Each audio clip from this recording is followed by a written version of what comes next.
देखिए अभी तेज प्रताप जी का ब्लॉग हमने देखा, किस तरीके से उन्होंने जो तोहमत लगाया है कि उनके खिलाफ जितना कुछ हो रहा है वो मांझी जी के घर में साजिश रची जा रही है। दलितों के साथ आप अत्याचार करिएगा, किसी भी कीमत पे जीतन राम मांझी जी और उनके परिवार का और उनकी पार्टी का कोई कार्यकर्ता बर्दाश्त नहीं करेगा। आपने एक पत्रकार को, एक दलित पत्रकार को बंधक बनाने की कोशिश करी और हम चुप बैठेंगे।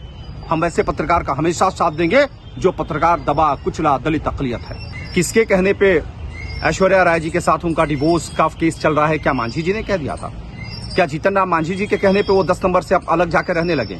क्या जीतन राम मांझी जी के कहने पे उन्होंने छात्र जो राजद के अध्यक्ष थे आकाश यादव जी को पार्टी से निकाल दिया? क्या मांझी जी के कहने पर ही उनके जिंदगी में जितना उठापटक हो रहा है वो सब हो रहा है? देखिए वास्तविकता ये है कि जब से तेजस्वी जी को ने पार्टी से उनको दरकिनार करना शुरू कर दिया है, वो धीरे धीरे उनका मानसिक संतुलन खराब हो रहा है और जिसका नतीजा है वो कि इस तरीके का तोहमत लगा रहे हैं। देखिए अभी तेज प्रताप जी का ब्लॉग हमने देखा, किस तरीके से उन्होंने जो तोहमत लगाया है कि उनके खिलाफ जितना कुछ हो रहा है वो मांझी जी के घर में साजिश रची जा रही है। किसके कहने पे ऐश्वर्या राय जी के साथ उनका डिवोर्स का केस चल रहा है? क्या मांझी जी ने कह दिया था?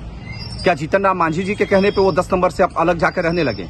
क्या जीतन राम मांझी जी के कहने पे उन्होंने छात्र जो राजद के अध्यक्ष थे आकाश यादव जी को पार्टी से निकाल दिया? क्या मांझी जी के कहने पर ही उनके जिंदगी में जितना उठापटक हो रहा है वो सब हो रहा है? देखिए वास्तविकता ये है कि जब से तेजस्वी जी को ने पार्टी से उनको दरकिनार करना शुरू कर दिया है, वो धीरे धीरे उनका मानसिक संतुलन खराब हो रहा है और जिसका नतीजा है वो कि इस तरीके का तोहमत लगा रहे हैं। रही बात वेद प्रकाश की गाड़ी जीतन राम मांझी जी के आवास के बाहर लगने की, तो एक चीज मैं बड़ा स्पष्ट कर देना चाहता हूं कि अगर किसी भी दलित को आप तंग और परेशान करिएगा, जीतन राम मांझी जी और उनका कुनबा उस दलित के साथ खड़ा दिखाई देगा। आज आपने इंटरव्यू देने के बहाने जिस तरीके से तेज प्रताप जी को बंधक बनाने की, माफ करेंगे, वेद प्रकाश जी को बंधक बनाने की जो कोशिश करी, ये निंदनीय है। दलितों के साथ आप अत्याचार करिएगा, किसी भी कीमत पे जीतन राम मांझी जी और उनके परिवार का और उनकी पार्टी का कोई कार्यकर्ता बर्दाश्त नहीं करेगा। आपने एक पत्रकार को, एक दलित पत्रकार को बंधक बनाने की कोशिश करी और हम चुप बैठेंगे। हम ऐसे पत्रकार का हमेशा साथ देंगे जो पत्रकार दबा कुचला दलित अकलियत है। देखिए अभी तेज प्रताप जी का ब्लॉग हमने देखा, किस तरीके से उन्होंने जो तोहमत लगाया है कि उनके खिलाफ जितना कुछ हो रहा है वो मांझी जी के घर में साजिश रची जा रही है। दलितों के साथ आप अत्याचार करिएगा, किसी भी कीमत पे जीतन राम मांझी जी और उनके परिवार का और उनकी पार्टी का कोई कार्यकर्ता बर्दाश्त नहीं करेगा। आपने एक पत्रकार को, एक दलित पत्रकार को बंधक बनाने की कोशिश करी और हम चुप बैठेंगे।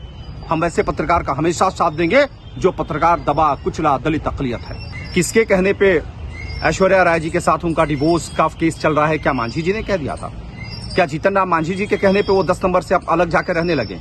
क्या जीतन राम मांझी जी के कहने पे उन्होंने छात्र जो राजद के अध्यक्ष थे आकाश यादव जी को पार्टी से निकाल दिया? क्या मांझी जी के कहने पर ही उनके जिंदगी में जितना उठापटक हो रहा है वो सब हो रहा है? देखिए वास्तविकता ये है कि जब से तेजस्वी जी को ने पार्टी से उनको दरकिनार करना शुरू कर दिया है, वो धीरे धीरे उनका मानसिक संतुलन खराब हो रहा है और जिसका नतीजा है वो कि इस तरीके का तोहमत लगा रहे हैं।